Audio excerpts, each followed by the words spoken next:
Hey guys, it's me, Nigel. I've returned. Only this time, I have a special guest with me. Hi, I'm Noah. I'm a Queens alumni, I guess now. You are a Queens alumni. I went to Queens for undergrad, and now I'm at Western Law. And it's a pleasure to be here today, man. Thanks for coming out. Yeah, of course. As has been consistent with each video, the background is consistently changing. Last time I was in Niagara-on-the-Lake. This time we're over in Noah's area. We're in Toronto. Yep, right up around Yonge and Egg, and we're hoping we don't get rained out today, but Fingers crossed. Fingers crossed. So, Nigel, I guess the point of the conversation today is to just chat a little bit about, law school, your experience going there, and your experience sort of transitioning from school to actual practice. So I guess, first things first, what was it that really made you want to go to Queen's Law? That's a great question. What kind of inspired me to go to Queen's Law was really just the collegiality. And I know that's kind of what everyone says about every school, but what I found when speaking to people in law schools, classic Toronto traffic, is people were genuinely passionate about the university and the institution. You're going to get a great education anywhere you go. You're going to get great experience wherever you go. But what I found was people at Queens loved the university even after they left. Like alumni decades out were talking about how great it was, how much they felt like their experience, and how much they still give back to the Queens community. And I wanted to be a part of that. I wanted to be part of something where I can excel academically, have a good time while I'm there, and then similarly give back after I've graduated. Conversely, I did my undergrad at Brock and then went to Queens, but you're someone who did your undergrad at Queens and went to Western. So I'm sure people would like to know a little bit about kind of what led you down that path. Yeah, so I think definitely, obviously I can't speak to your time at Queen's Law, but that sense of collegiality that you focus on, that's something that I definitely found with undergrad there, and I'm sure it would only continue when you're in a bit more of a smaller, more concentrated sort of space with, fewer law students than undergrad students. So that's definitely great to hear. And as a fellow Queens alum, I also want to be someone who gives back to the Queens community. So definitely enjoyed my time there. That being said, I'm at Western now. Honestly, I think my decision to go there was based on a lot of the same reasons that your decision to go to Queen's Law were based in. There's a similar sense of collegiality. Like you said, regardless of where you're going to go, you're going to get a great education, you're going to meet great people. I think for me, a big part of the decision was wanting to do something new and be in a new place. But with that being said, still a Gale at heart. It's been a good experience so far. So I think something that I'm, as someone who's currently in the middle of law school, something that I'm curious about is, what the transition was from being in law school to actually practicing, because everyone that I've spoken to says it's like exponentially different and you don't even know what you don't know. So I was just wondering if you could talk a little bit about like what that's been like and how you've sort of managed that transition. Yeah, no, for sure. And like what I found too is the consistencies with undergrad and law school are similar in the sense of what's elusive to them in transition to the workforce. So when you're in school, everything is structured and laid out. Yeah. Like you have defined timelines for deliverables for when things are due. You look at the syllabus, and like it's going to be like, all right, in 3 weeks X, Y is due. And in a month, Y is due. So you kind of like plan your schedule around these major dates. Yeah. And everything in between is just like the world's your oyster. When you get to working, it's like, all right, 9 a.m., you can look like you're having the best day, not much happening. 10:05, urgent email request comes through. All right, drop everything, you have to like put out this fire.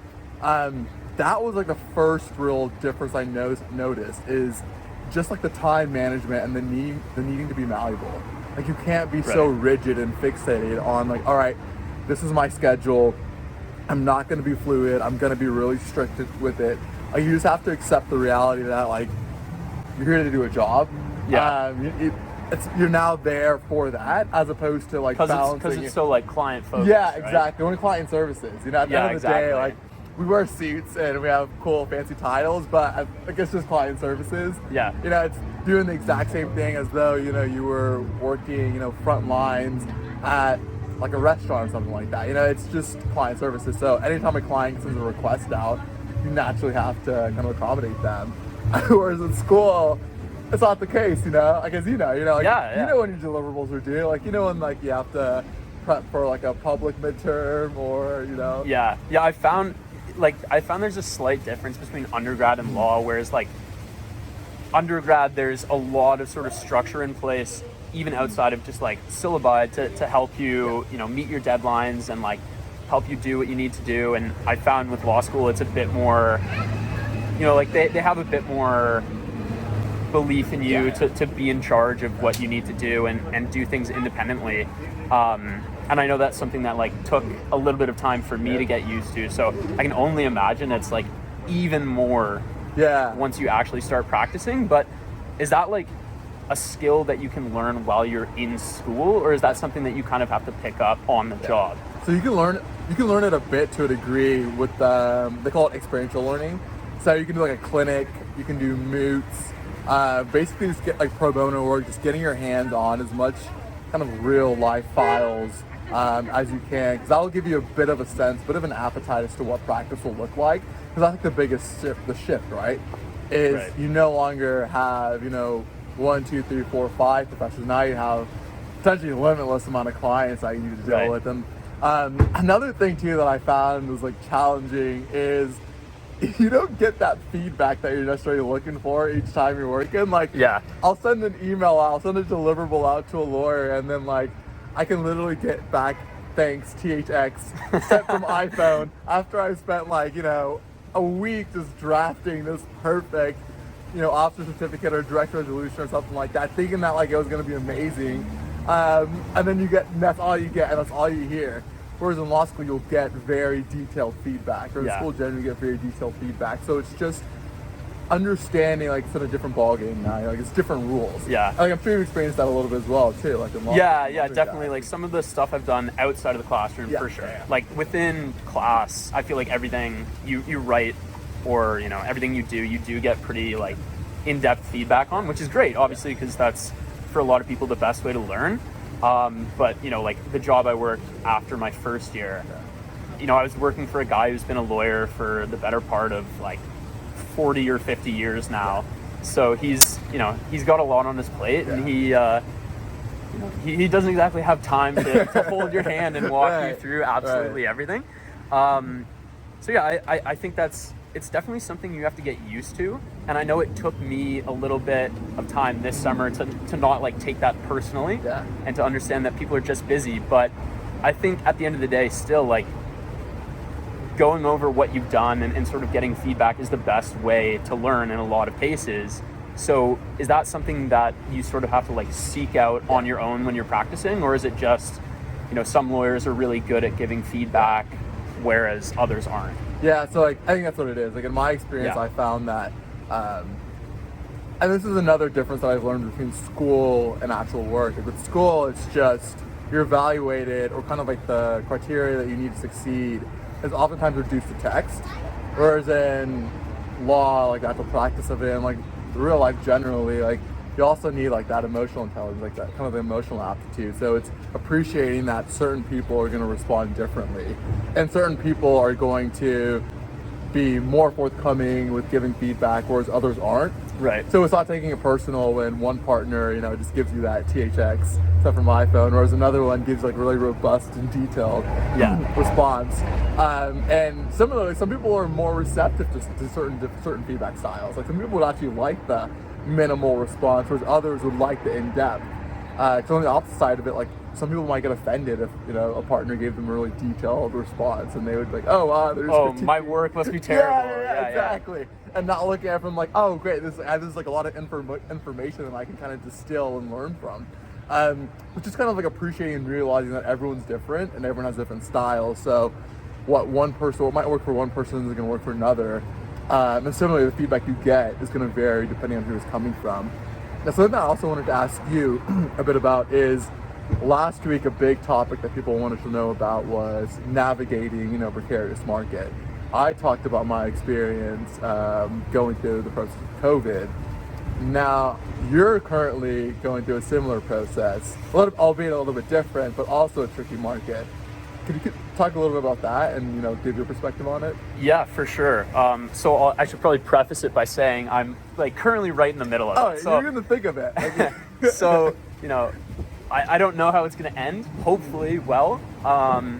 But for those who don't know what we're talking about, for Ontario law schools, Queen's included, there's a structured recruit where a bunch of firms from Toronto and I think a few other places. I think there's a few other recruits as well. Yeah. Essentially, there's a structured recruit where firms will find people to go in summer for them after your second year of law school, and then hopefully article after that, and then hopefully get hired back as an associate after that. So I'm currently in the process of that. And it's sort of interesting that you ask about it in the context of, either heading towards or in the midst of a recession, depending on who you ask.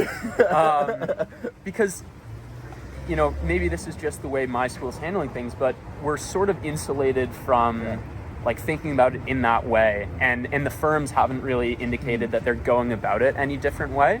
Maybe that's going to be reflected in the number of people that they hire. But a lot of that isn't really known to us, which I think, on the one hand, it's kind of scary because you're thinking man, what aren't they telling me? How is this going to change things compared to previous years? But on the other hand, because you don't really know any of the implications of it, I've sort of looked at that as a positive in the sense of I'm just going to go about my business. I'm going to go about, doing what friends that I have who are a few years ahead of me have done and, ended up in successful positions. So, it's a little scary, but I've found it's sort of helped me focus on just controlling what I can control and not really worrying about the rest. Obviously, again, we'll see how it all works out. Just put you on the spot like that. But no, that's a tactful approach though, right? Because I think what you don't want to do is operate on a basis of fear in terms of getting an approach where you're just all right, this is going to be a fear-based approach and strategy where I'm going to be really desperate because I fear that, the market is in a terrible space. Obviously, you'll tactfully pivot where necessary, but if you're not getting that instant kind of information relay to convey to you that you need to be worried, then you should still just deploy the best strategy that's possible. And then as that changes, you also change. But exactly. What happens, why would you? Exactly. And I'm sure you could talk more about the recruit on another day, more in depth if that's something that people want to hear about. But I think what I've really focused on is, there are a few things that make you a strong applicant. Obviously grades are super, super important. And then, having cool experiences on your resume. And, I feel like I've done a pretty decent job of that. So outside of that, I don't really think there's a point worrying about stuff that's outside of my control. But again, fingers crossed. We'll see. I don't think yet. Something that, so sort of building off of that, there's, you're sort of, once you get to law school, there's sort of a path laid out for you.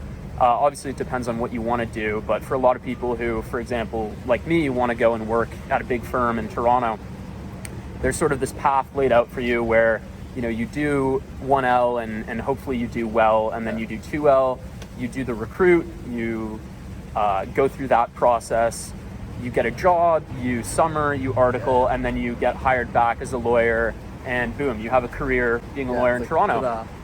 But something that I realized when we first spoke is that there are a lot more options than that. And I think you're someone who could really speak to this because you went through the recruit, you ended up at a full service firm in Toronto, and now you're out in LA, which is it's not even an option in the minds of a lot of people who are, in first or the first half of second year. So I was wondering if you could tell me a little bit about your sort of journey getting to LA. Yeah, for sure. And that's a good question. To your point, I think I'm the only person in my year and under that's in LA. I think there's 3 other associates generally that lateral from Toronto down. But I think for me, it all comes back fundamentally to what I look for in the utility of the JD. Is part of the reason I went to law school is I wanted a degree that I could leverage and that could transcend different realms and spaces.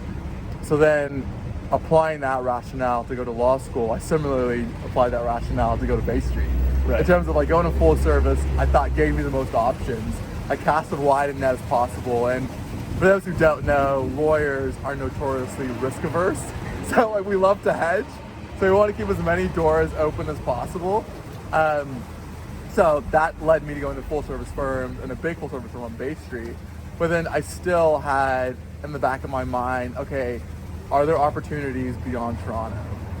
And I thought that as long as you do good work, as long as you really apply yourself in the market you're currently in, if you leave, you should be able to come back if you so desire. Right. You know, and that linear path isn't the only path like available. So for me, I'm always someone who kind of looks at different opportunities. Like I try to look at things from like a generally like holistic perspective. I look to see if I can, I'm selfish. I like to see if I can like mend all of my interests. So like professionally and personally, I like to be warm. I like the outdoors. Yeah, it's starting to get chilly today. Yeah, you know, like, there's a lot of things that I like, and I'm like, well, why can't I have it all? You know? And I'm not saying like Toronto doesn't offer everything, but it offers everything, but not 12 months out of the year. So being selfish, I'm like, well, why can't I have it all for 12 months? Yeah. So as I was going through the process, and I was just kind of building up each block, you know, having summered and then gotten brought back for articling, and then I got hired back. It wasn't a situation as though, you know, Toronto didn't offer me enough, but it was understanding the current landscape that we're in, the current climate we're in, where more remote positions are coming up. We're living in a more borderless world insofar as Canadians able to lateral stateside and elsewhere. Right. So then it kind of piqued my interest of like, okay, well, I think I have a pretty good base here in Toronto. Like, I think I've done a pretty good job of nurturing my relationships, that if I leave, it's not going to be in a transient way where I can't come back. Yeah, like you're not burning any bridges. Yeah, exactly, right? I feel as though if you leave with grace, you can always come back to whatever you left, as long as you, like, you know, still checking in with people. You don't just vanish off them. Just disappear off the face right? of Like, the you don't earth. tell anyone, and you don't check in. But yeah, no, and that's what it was. Like, it was a different opportunity. You know, I wanted to challenge myself, and to your point, like, it's a pretty linear path. You know, like going through the recruit, getting the job, getting hired back, just climbing up the ranks in Toronto. There's like an established pipeline. Yeah. And all that's kind of limiting it is time. It's a time game at that point. There's nothing wrong with that. It's a great life. But I just wanted to like push myself and challenge myself more. And I don't know, I've always just had, you know, different interests. And I was like, if I'm ever have the opportunity where I can marry them all, then I'm definitely gonna check. Yeah, it's cool to like take a different path, because I mean, outside of, like, I've been pretty focused on Bay Street for the exact same reason. I've heard that it's the best place to go in terms of keeping options open and being able to lateral to different positions. And, you know, in terms of like going stateside, usually it's like New York. 100%. If you're gonna go somewhere else 100%. from Toronto, it's gonna be New York. I was wondering, like, why LA outside of obviously like really nice weather? I think similarly, like, and this is not like a knock on anyone who goes to New York. I think it's fantastic and you get great experience, but Toronto is almost a microcosm of what New York is. Right. So going from Toronto to New York, it's like going to the same thing but just larger. Yeah. You're not, and for me, it's like if I want change, I want legitimate change. Right. For me, I want to really be outside of my comfort zone. I really want to kind of push myself and look at different interests. And I looked at LA in particular, as opposed to like even like an San Francisco, SF, or Chicago, or like a Dallas or a Houston or an Austin. Yeah, like the really established sort of places. And that's what it was. Like, it was like it's an untapped pipeline. And then you look at it and you think, okay, it has like an underdeveloped legal profession here. There's 4 million people that live in LA County. I think it's the richest or top 5 richest counties in the country. So they have the resources, they have the bodies. You have USC, UCLA, a Cal. There's a bunch of really strong schools. So you have like the intelligence. What's stopping this, you know, legal pipeline from being, you know, developed? Right. It's just there aren't enough bodies. So ideally, you know, I was looking to go somewhere where that could be developed. And you're starting to see it now. Like, a bunch of firms are opening up LA offices. You're seeing the development of it. And then similarly, Santa Monica is slowly creeping up and becoming like the Silicon Valley hub in Southern California. Right. Like, I think recently, Red Bull their headquarters just got moved to Santa Monica. Oh, really? Yeah. And a few other like tech giants are moving their headquarters there. And LA Tech Week is based in Santa Monica. So there's just like a lot of stuff happening in the area that just for me it made sense to kind of go over there and see if I can kind of jump in there into the mix of things. Yeah, no, that definitely makes sense. I like follow-up question. Yeah. So like having your finger on the pulse of stuff like that, right? Like getting the information to arrive at the conclusion that okay, this makes sense. Yeah. This could be like a potentially good move for me to make. Yeah. How do you like get that information? Because I know like for the recruit, for example, my favorite way to like learn about how to sort of navigate things is to talk with people who've done it successfully. Yeah. Like I find that for me the best way to go about learning about things. So having your finger on the pulse of like when it does and doesn't make sense to make a particular move, is that sort of something that you like read about independently, or are there people that you've made connections with in the past who sort of point you in that direction and then you go from there? Yeah, that's a great question actually, because I traditionally follow suit the same way, where I'll almost exclusively will just source my network and ask people like, hey, particularly peers or someone who's a couple years removed, because I think they'll give me the most apt response relative to where I'm at. Yeah. And like, hey, like, what are your thoughts on this move? Yeah. This That's the other thing too. Like people at law school are so, especially people who are like very recently removed, so willing to help. Oh, like they will like whatever you need. They'll just go above and beyond. But unfortunately, with LA, there was no one. Right. Because it's like brand new territory for people from Canadian law schools. And people, and then they're just kind of like, I don't know, man. So it's a combination of what you're saying with respect to just like independent research outside of the context of law, where I was looking to just look at general migration patterns, both like where people are going and where people aren't going, because I think people, LA is kind of transient in a way where people are oftentimes coming and going. Like, I'm sure everyone's like read the articles of saying like, oh, X amount of residents left LA last year. Yeah. But then you look at it and like it levels out. So then I'm like, okay, if 1 million people left LA in the course of 18 months, but the numbers of LA overall are growing, then that means, they're receiving more than 1 million. Well, who's coming? Why are they coming? What do they do? And then you start to look at that data and you say, oh, okay, these are a bunch of people who are interested in tech. These are a bunch of people who are young professionals.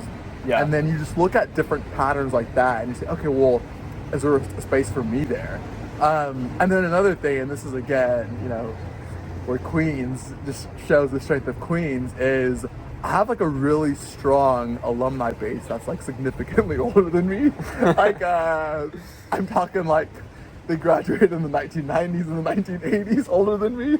Still willing to help though. Yeah, I would tap them in, but they have better perspective, right? Like they have much deeper connections, so they know people who are in California. They know people that are global. So I asked them, like, hey, have you heard anything about California? And time after time, I would hear San Diego, LA, San Diego, LA.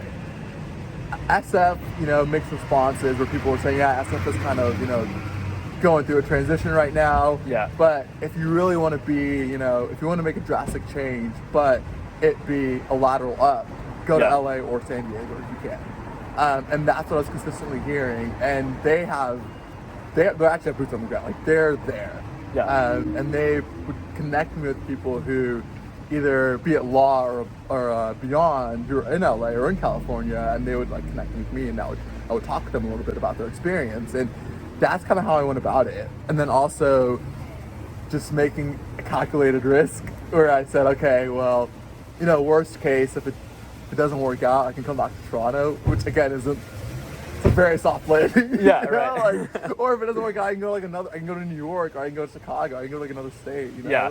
There's no doors that were closed. Really, by making, that's what it was. I guess that goes back to like what you said about the utility of a JD. Especially early on in your career when you don't really have like roots down. Yeah, exactly.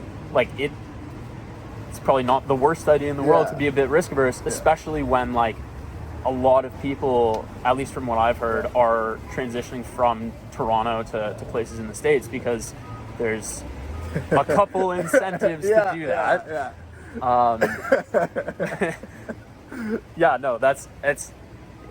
you have a pretty interesting story, like, in that regard. Yeah. Yeah, so something else, I sort of, like, switching gears, something else I was kind of curious about, or maybe not curious about, but maybe other people are curious about, sort of navigating the entire process of, like, getting into law school. I'm not sure if that's something that you've talked about, like, at length previously. But I know, like, when I was in third year university or fourth year even, I was, like, really interested in learning about that process, because I know it's, like, quite a bit to navigate with everything like that.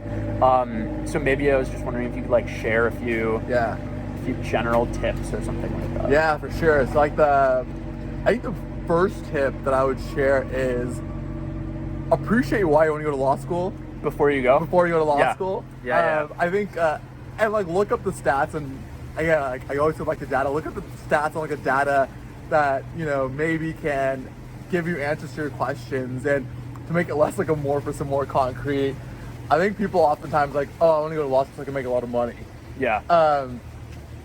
You can, but look at the distribution as to where that money is kind of consolidated or concentrated, and see if that aligns with your own interests, and then see if you're willing to take the risk to realize that amount of money that you're really gunning for, and then see if, like, you can't, you know, do something else that can lead you to making that amount of money, right? Like, if money is your primary driver for going, like, look to see what skills you currently possess, and then look to see if you can make that money doing something else. I think another, like, important point with respect to that is law school is expensive. Yeah, that's the thing. Like, it's a big commitment and investment in time and money.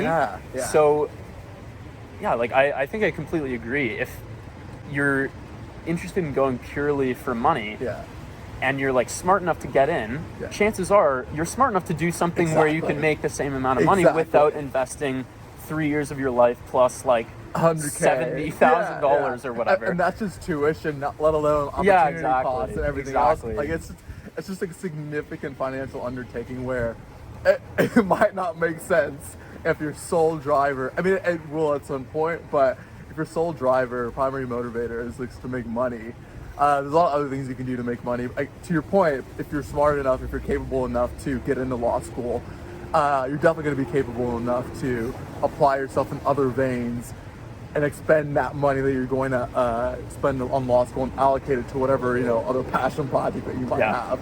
And then another thing too is what people don't appreciate with going through the law school process is, like, it's a lot of work. It's a lot of work, you know, like, and you just have to be prepared for that. And I think too, is it's not something you can just do haphazardly, and you're not going to get the results that you want if you take that haphazard approach. I would say, like, really just, in addition to, like, doing research as to why you want to go to law school and what results you want to get, like, do research on what schools you want to go to, and look to see if your application is, you know, going to be competitive, and look to see at what time you want to go to law school. So, to your point, if at third year you're starting to look at it and say you want to go to law school, there's only so much you can do to change your GPA at that point. Yeah, exactly. You know, there's only so much wiggle room you have to really make significant, and that's not to dissuade anyone from going, but if you want to go to law school, you should go to law. You should go. It's great. You should go to law. But you have to be, you know, research the schools you want to go to and start to broaden the scope potentially. Or crush your LSAT. You know, crush your LSAT. The best part about going to law school is once you go, you never have to think about the LSAT again. And, like, what's great too is no one asks about your score. Like, I legitimately forgot my score. Just because, like, no one asked you about it. And there's so many other scores and tests that you'll take after that are much more important. Actually, I think that's another important thing to highlight for people who are maybe worried about, you know, like, their score or not being, like, a super competitive applicant. If you like, a school accepts you, you are 100%. You're in. You are good enough to be there. Like, you are there for a reason. I know in first year a ton of people struggle with imposter syndrome and feeling like they're sort of on the outside looking in. Maybe they, like, didn't deserve to get there. And it's sort of hard to combat that just by saying, like, no, you are, like, you got in. but really, like, there is no other way to sort of get over that hurdle of feeling like maybe it's not you're not the right fit, or you don't have what it takes or anything like that. I know for me, like, being transparent with my friends about, you know, feeling confused, or like I wasn't understanding something and them doing the same thing with me. I found that to be like a really, really good way to sort of get over the feeling of imposter syndrome. And I think, you know, at Western, and I'm sure the same at Queen's, that's largely like we were able to do that because it's so collegial and everyone's so friendly and willing to like be honest about how they're doing and how they're feeling. And I thought that was something super, super valuable in first year. Sorry, like random tangent. That's sick. No, like, I actually want to build off on that, man. Like the importance of like transparency, both like with respect to like applying to law school, but then I find even just like with work generally that I've experienced. So something really valuable that someone taught me or told me about is if you're ever nervous before giving a presentation or interviewing someone, just observe them. Like everyone has like a tick, like a nervous tick or something, right? So if you're ever interviewing someone and you're worried like, oh, I don't want to mess up, I'm too nervous, like look at them. Some people like play with their ring, they'll like tap their foot or something. But I think whenever you see someone also potentially struggling or nervous as yourself, like that puts you at ease, right? Because you're no longer that imposter syndrome or that feeling of like, oh, I don't want to mess up, or I don't want to be, you know, looked down upon by this other person. It just disappears. You know, you get that sense of comfort of like, oh, they're also nervous, or oh, they're also struggling with grasping certain material. And then now that imposter syndrome like disappears, and like you just end up with a better product altogether, right? Because like one, you have a better interview, but then also in like the school context, you end up performing better because now you ask those honest questions, and now you're gonna get like a legit response. And then even if they follow up and like you don't know, you can still be like, nah, I don't get it. Like, you know, like, there's no stress there's no shame in like taking time to understand something. Actually, on that note, something I'm really curious about, and I don't really know a whole ton about. So, you know, when you go into practice, obviously you have to bill your hours, right? And you know, a lot of like big law firms sort of have this reputation as being like very competitive in terms of, you know, which associates are billing the most hours. And I'm curious about like how, first of all, if there's any sort of internal competition at the firm that you work at, if so, how do you sort of like overcome that to put out a good work product, like collaborating with other people when you're competing with them? If that's something that happens. If not, like that would be a pleasant surprise. No, it doesn't happen. I think for the most part it doesn't happen, right? I think you'll always have your outliers of people who just choose to lead their life in a certain way. But I have the benefit of having been at two firms in two different countries on two different coasts, and can confirm at both firms that's not the case for the vast majority of people. And I think too, there's a rationale behind the firms monitoring the hours of associates, and it's actually from like an equitability standpoint, where they don't want to say it's you and I, right? They don't want to like look over, oh yeah, Noah's billing like 250 hours this month, Nigel's billing 80. They would want to, you know, kind of reallocate some of that redistribute work. a little bit. Exactly. Like take some work off your plate and give it to me, because like no one person needs to be billing that much, and I probably shouldn't be billing that little. So I think that's the firm's rationale for kind of tracking your hours as across a class group. But in terms of like actual competition between each other, it's non-existent. And I think partially because like no one knows what anyone else is working. Like I don't know what other associates are billing each month. I can look to see what associates are billing as like a whole, on average, but I can't look at what one individual is billing. And the benefit of that, though, is I can look to see if I'm an individual. Like how much are you contributing overall? Exactly. Am I pulling my weight? But I can't look and be like, Noah's like crushing me right now. Like, I gotta go take some food off his plate, or like, you know, like, so no one's and the benefit of that is no one's territorial over their work.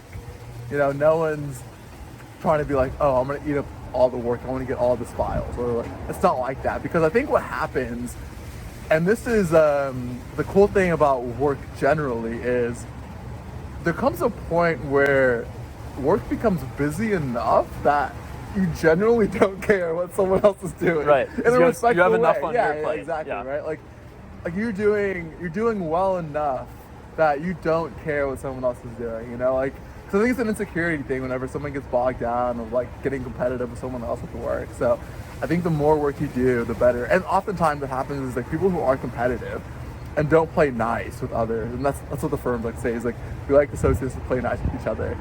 They get weeded out. Because if you look at a firm, and businesses generally, companies generally, law firms are like a partnership. Yeah. So whenever you're up for partner, what the firm wants to look to see is, okay, well, partners aren't working evenly, right? Because some partners are billing more than others, some partners bring in more than others. If I bring in more than you, are you going to be competitive with me because you were as an associate with your other peers? Mm-hmm. So they want to make sure that the class, the whole, the system works appropriately. Is collaborative, yeah, and not exactly. like combative like that. Right, because like that's just a recipe for disaster. Like it's just not possible to have, a system functioning that way. Yeah, and obviously, like I can't speak to it yet, Yeah. but I think that like sort of dispelling with that reputation is something that firms are really considering and trying to apply. Yeah. Like from the top all the way to the bottom. Yeah. You know, like in the interviews that I just did, for example, like everyone really emphasized the importance of teamwork. Like pretty much every firm that I interviewed with asked about how I worked in a team, how I got on with other people, how I like go about collaborating to produce a work product. And everyone was like unbelievably friendly.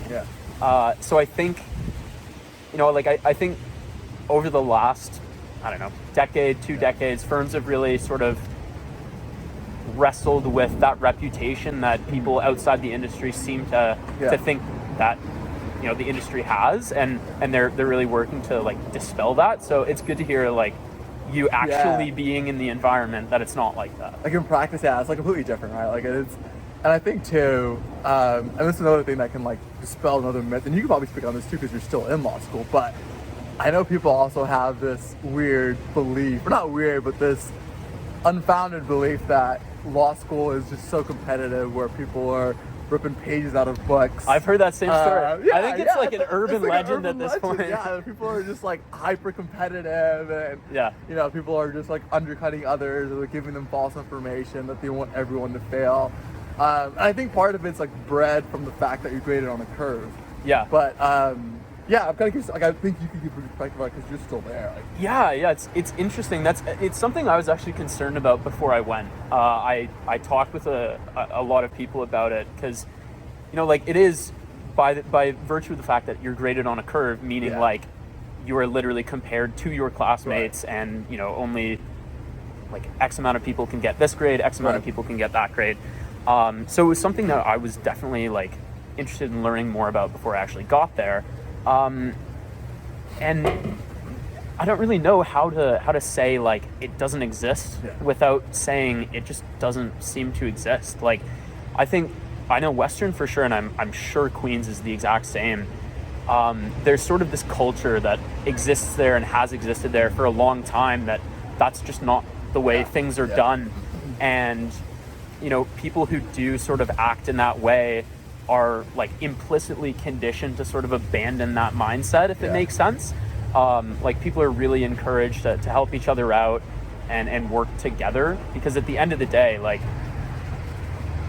it's far better to figure something out with a friend or a group of friends and all understand it, rather than be super competitive and try to figure it out yourself, not understand it, and then like nobody wins. And that's the thing, right? And it's like it will never. No one has all the answers to every question. You will inevitably need help at some point, very quickly. You'll very quickly realize that you need help. So even if you, like you're saying, even if you do come with that mindset, that perspective, I think your soft pressures will lead you to quickly. And it's not like anyone's like coming up to you being like, you better like stop. No, it's just sort of like everyone around you is so friendly and helpful. You want to like pay it forward because you've received so much help and guidance. Exactly, and that's what it is, right? And you look at it, and you look at like the legit sweat equity people will put in, and then you're like, oh, okay, like, you know what? Like I can actually help them, and it's not.